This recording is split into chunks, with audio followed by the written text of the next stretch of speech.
reviewing 2024. All right, guys, we are at the end of 2024. We're actually in December as of this recording.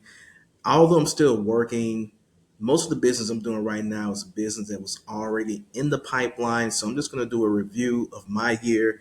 You can laugh, cry, follow along with what I'm going to talk about for my year.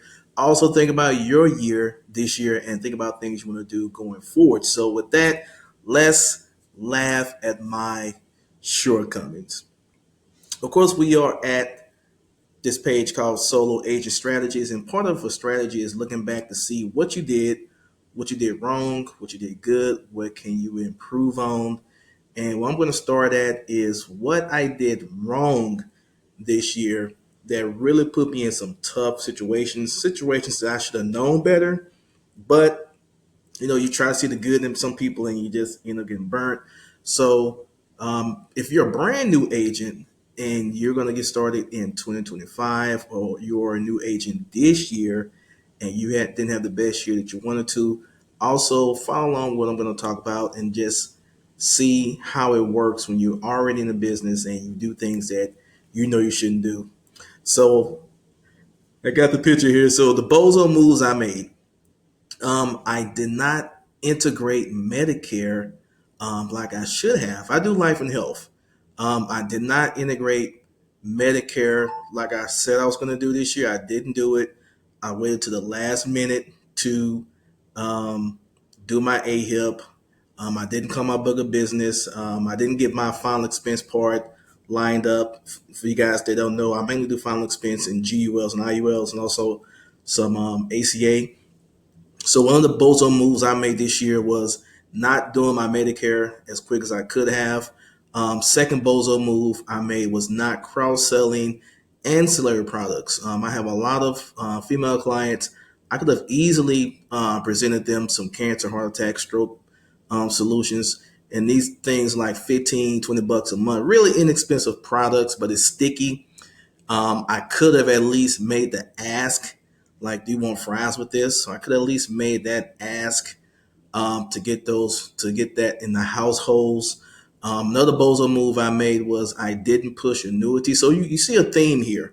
All of us have our core products, core competencies we have with what we sell, and we all know we need to add something else on top of that that's complementary, and we just don't do it. So you see now, I didn't do Medicare, I didn't do it ancillary, I didn't include ACA, and I didn't push annuities, which I want to do next year as well.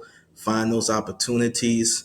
Now we're going to talk about the bozo moves I made business wise. Um, a lot of my clients don't have traditional banking. They use fintech cards like Cash App and Chime. And in our industry, those cards are considered bad business. And I already know people are going to get in the comments and say, oh, you should have known better. I know. But see, part of me doing this strategy page is I have to be honest with myself, be honest with the listeners. I can't present myself as if I haven't made any mistakes. I can't present myself as if I've never done anything wrong. I have to give you the good and the bad of what I've done. And in 2024, I accepted way too many prepaid bank cards. Now, in my case, they fall into two different categories. I have clients who get their government benefits put on a prepaid card and it's consistent. That group of people really wasn't that bad. I had to get their draft dates lined up. They wasn't as bad. The group that was bad was your 20 something, 30 something, 40 something year olds who wanted to use um, companies like Chime to do their life insurance. And where I messed up at, and where you should, look at my mistakes is, I really should have pushed them more to get to their traditional banking, because out of those young adults, I'm going to assume half of them really did have traditional banking. They just used their prepaid card to make payments. So if I'd have pushed a little bit more, I could have got their actual banking. So that's why I made my mistake. I wrote too much card business. A lot of it charged back on me, and I mean a lot of it charged back. So that is a mistake I made that I'm going to rectify in 2025. Another mistake I made, which I actually jumped on, I actually remedied that during the year, was you have people who want to write an entire household on one bank account. I actually slowed down on that because if you got that much money coming out of one card at one time, that could be problems. You know. So now I'm talking about your whole life final expense. If you're in another vertical with this insurance business, think about think about banking habits that are not the best for what you're selling, and make that move. So that's bozo move I made right there. I'm gonna keep it right there because I want to keep this video short, but definitely I didn't offer products I could have offered. I had some habits with the banking that I should have really cranked down on a lot quicker than I did this year. But next year, I will be cranking down on that. That does mean I'm about to walk away from some business. And also means I'm gonna have to probably go upscale. I'm about to maybe go for a different type of clientele to mix in as well. So that's the bozo move I made.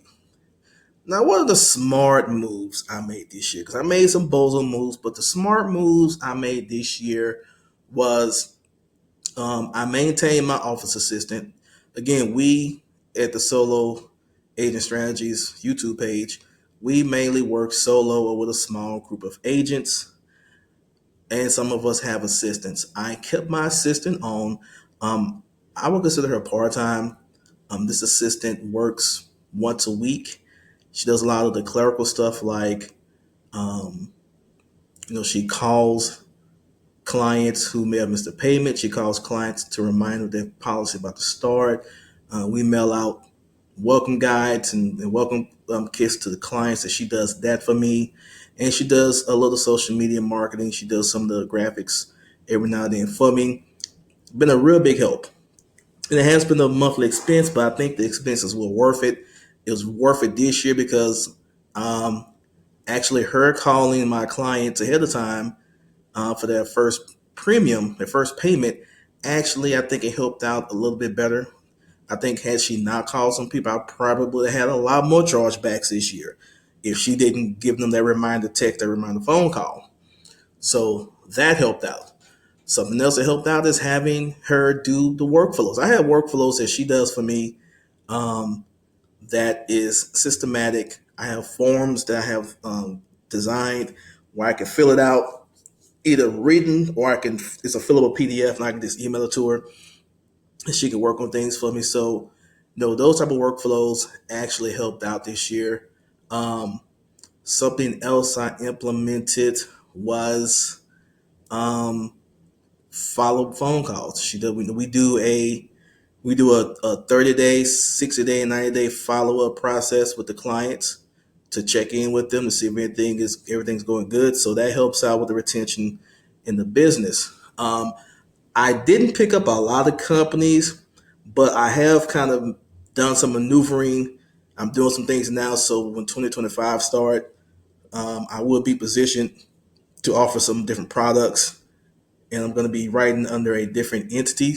Not say entity, like a lot of agents write under their own name. You can also get contracted as a LLC, and you can write business on your LLC versus your own name. Whole nother video, but that's something that I've been setting up this year. So that's another smart move I made. Um, Another smart move is I stopped writing certain companies. Some companies you write insurance for, they're just a pain in the butt to deal with. As much as you want to do business with them, they just make things a little harder. And of course, I'm not going to name any names. They didn't really do anything wrong to me. It's just the process is a little tough. So I've stopped writing certain carriers that make business for me a little tougher. So those are the smart moves I made. So moving forward for my personal business, I'm going to be focusing on a handful of companies to use. Number one, me and my assistant, we're going to work on some more workflows and templates to make the business go a lot smoother. Um, we may make it where she only has to come into the office physically once or twice a month because a lot of the things we do now can be done through email and um, email and scanning, but it makes a difference when you got somebody in the office with you personally, because there are just some things that you can really do quickly, versus having a VA. I know a lot of agents use VAs, and that does work. I'm a more local agent.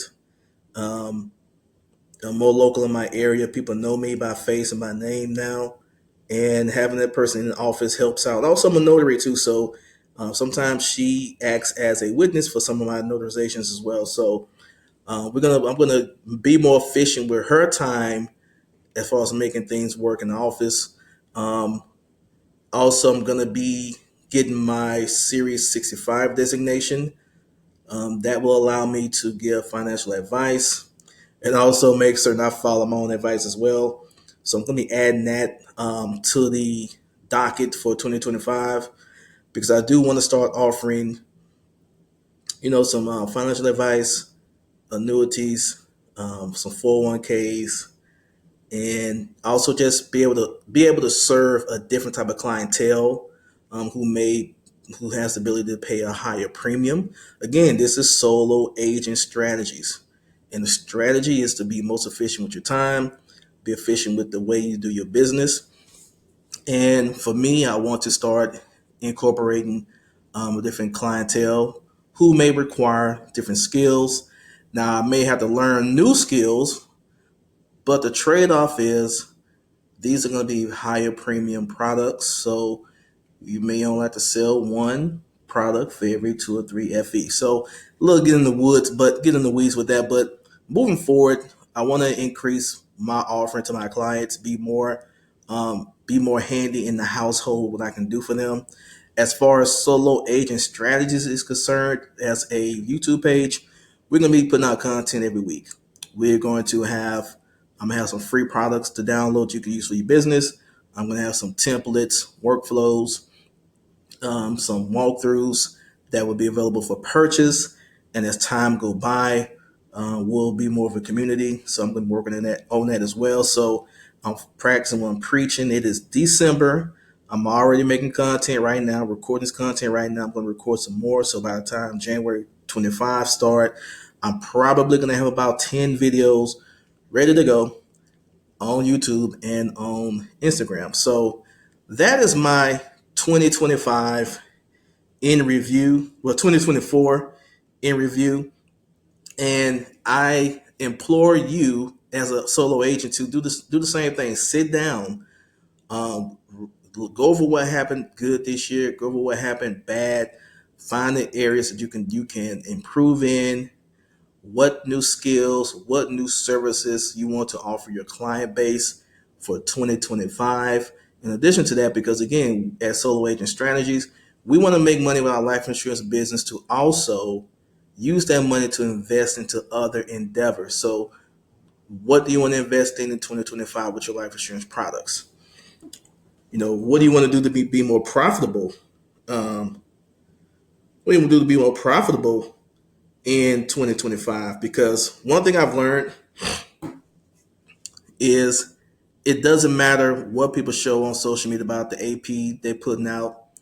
What matters is at the end of the year, what did you net? Because AP is only what it's either AP you submitted or AP that's been approved. AP is annual premium if you're brand new watching this.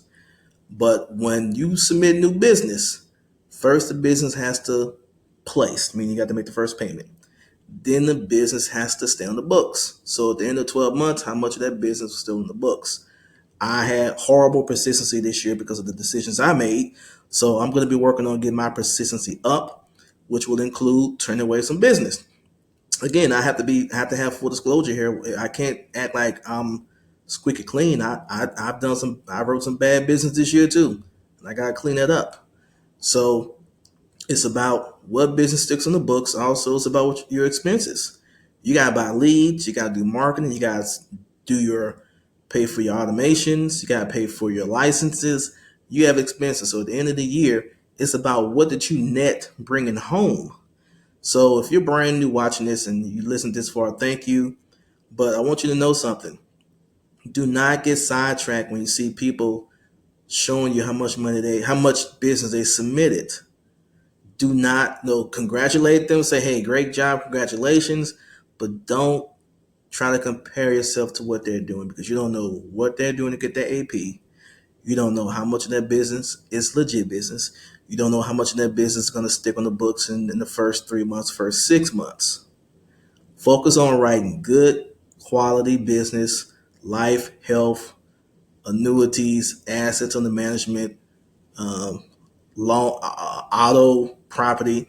Focus on writing good business that's going to stay on the books, which is going to increase your profitability, which is going to allow you to have money to do other things. So, as always, I try to keep these videos under 15 minutes. I may go over every now and then, but you won't see hour-long videos unless it's a live with some people on it with me. But I'm going to stop this video right here. Reviewing 2024. Review yours, and I'll see you in the next video.